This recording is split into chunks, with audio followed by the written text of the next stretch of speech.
जब रात का पर्दा छानने लगता है और चांदनी की किरणें धरती पर झिलमिलाते हैं, तब अंधेरे का रास्ता खतरनाक खिल जाता है। किसी भी व्यक्ति के दिल में डर की बात छुपी होती है, पर कभी कभी वह डर अपनी खामोशी में उभर कर दिख जाता है।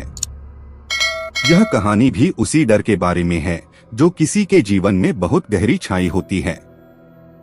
एक छोटे से गांव में एक वृद्ध गृहस्थ आदमी रहता था जिसका नाम था रामलाल। उसका घर कुछ हटकर जंगल के किनारे था। रात के समय जंगल की अनजान ध्वनियों ने उसे हमेशा डराया करती थीं, पर वह हर बार अपने आप को संभल लेता।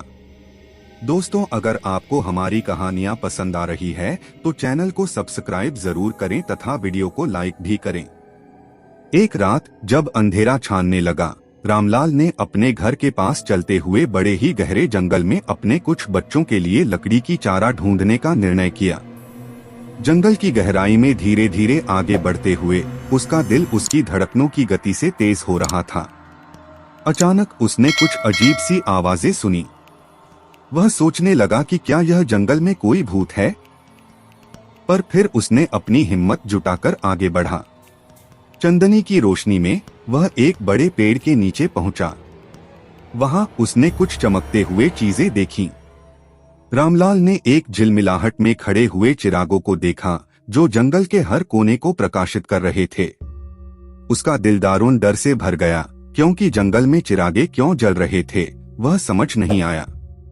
उसने एक और आवाज सुनी जो आकर्षक लगी। वह उसको उसके पास के झरने की ओर ले गया। झरने के पास पहुंचकर उसने देखा कि एक सुंदर लड़की पानी में नहा रही है। उसकी चेहरे पर खुशी का आभास था, पर उसके आंखों में कुछ अजीब सा था। वह उसे बड़े प्यार से देख रहा था, पर फिर उसने उसके हाथ में एक चाकू देखा और उसकी होठों से एक डरावनी हंसी निकली। रामलाल का हृदय डर से भर गया। वह भागने की कोशिश करता हुआ घर की ओर लौट आया, पर उसकी कदम कदम पर उसका दिल उस डरावनी हंसी की आवाज सुनता रहा। घर पहुंचकर रामलाल ने अपने पत्नी को सब कुछ बताया, पर उसकी पत्नी ने उसे मजाक करने के लिए कहा। रामलाल को लगा कि उसने सच्चाई को छिपाने का तरीका ढूंढ लिया है और वह अब सुरक्षित है। पर रात के अंत में जब वे सोने के लिए तैयार हो रहे थे तो उन्हें द्वार की ओर से अजीब सी आवाज सुनाई दी।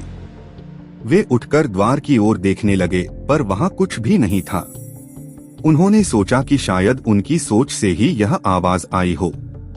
थोड़ी देर बाद जब उन्होंने अपनी आंखें बंद की तो उन्हें अपने सपनों में वही आवाज सुनाई दी, लेकिन इस बार आवाज कुछ और ही थी। वह कुछ गजब की भयंकर आवाज सुनाई दी।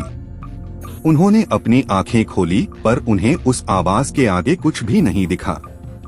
वे फिर सोने के लिए तैयार हो गए, पर उनके दिल की धड़कनें तेज हो रही थीं। और तभी एक डरावनी स्त्री की आवाज सुनाई दी, रामलाल, मैं आ रही हूँ। रामलाल और उसकी पत्नी बिल्कुल हैरान और भयभीत हो गए। उन्होंने द्वार खोला, पर वहाँ कोई नहीं था। बस अंधेरा रास्ता था जो उनको अपने डरावने सपनों की ओर ले जा रहा था। इसके बाद रामलाल और उसकी पत्नी ने कभी भी वह रास्ता नहीं चुना जो उन्हें उनके सपनों की ओर ले जाता। पर कभी कभी उन्हें वह डरावनी स्त्री की आवाज याद आती थी जो उनके आत्मा में एक चीरा छोड़ गई थी।